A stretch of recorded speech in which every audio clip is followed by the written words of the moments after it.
दोस्तों, राजनीति में कोई किसी का सगा नहीं होता, बाप बेटे का नहीं होता, बेटा बाप का नहीं होता और कब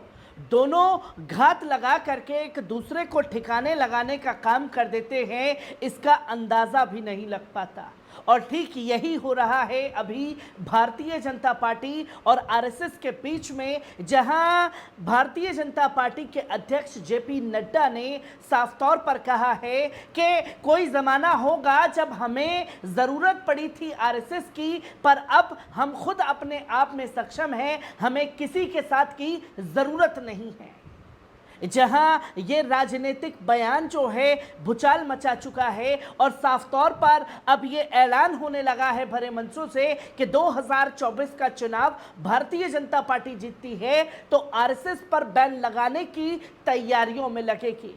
जिसका खुलासा खुद भारतीय जनता पार्टी के अध्यक्ष जेपी नड्डा के द्वारा दिया गया। और जब जेपी नड्डा के द्वारा आरएसएस को लेकर के पहली मर्तबा बड़ा बयान दिया गया तो साफ तौर पर यह कहा गया उद्धव ठाकरे की तरफ से कि भारतीय जनता पार्टी राजनीति का वो सपोला है जो हर किसी को डस लेना चाहती है। 30-32 साल हमारे साथ रही और हमारे साथ क्या हश्र किया ये दुनिया देश के सामने है, और अब यही अंजाम जो है आरएसएस को भुगतना पड़ेगा, जिसने पाल पोस करके भारतीय जनता पार्टी को इतना सक्षम बनाया। और भारतीय जनता पार्टी सक्षम बनने के बाद अब खुले मन से ये ऐलान कर रही है कि उसे किसी की जरूरत नहीं है। जी हां दोस्तों, आप साफ तौर पर देख सकते हैं कि किस तरीके से जेपी नड्डा ने एक इंटरव्यू के दौरान ये कहा कि हम अपने फैसले लेने के लिए खुद ही सक्षम हैं,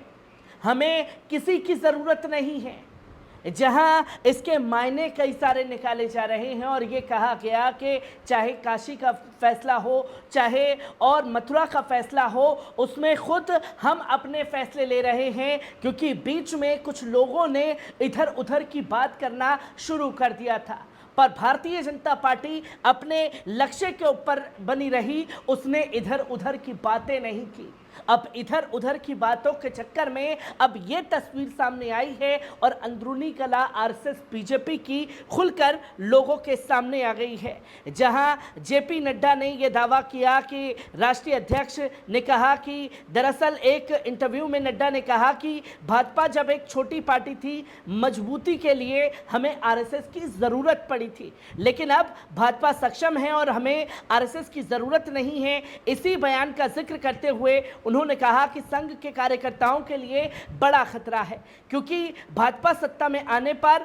प्रतिबंध लगाने की योजना बना रही है। बता दें कि इससे पहले पूर्व गृह मंत्री सरदार वल्लभ भाई पटेल ने भी आरएसएस पर प्रतिबंध लगाया था। जहां इसी बयान को लेकर के ठाकरे ने जेपी नड्डा से सवाल किया है और ठाकरे ने दावा किया है कि प्रधानमंत्री जैसे हमें नकली शिवसेना कहते हैं, वैसे ही वे कल को संघ को भी नकली कहेंगे। ठाकरे ने पूछा कि संघ का पूरा कैडर आपको प्रधानमंत्री बनाने के लिए कड़ी मेहनत कर रहा है, आप उसी आरएसएस पर प्रतिबंध क्यों लगा रहे हैं? आप उसे क्यों खत्म करना चाहते हैं जिसने भाजपा को जन्म दिया और भाजपा को राजनीतिक शक्ति दिलाई है?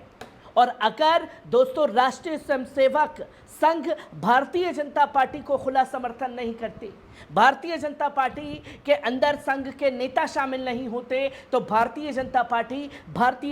पार्टी ना रहती। और जब भारतीय जनता पार्टी का ही अस्तित्व खत्म हो चुका है और भारतीय जनता पार्टी पूरी मोदी पार्टी बन चुकी है, जिसके चलते अब अपने अहंकार में वो आरएसएस को ही कुचलने की तैयारी कर रहे हैं।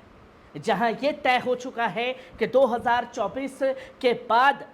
भारतीय जनता पार्टी अगर सत्ता में आती है तो आरएसएस पर बैन लगाने की तैयारियां करेगी।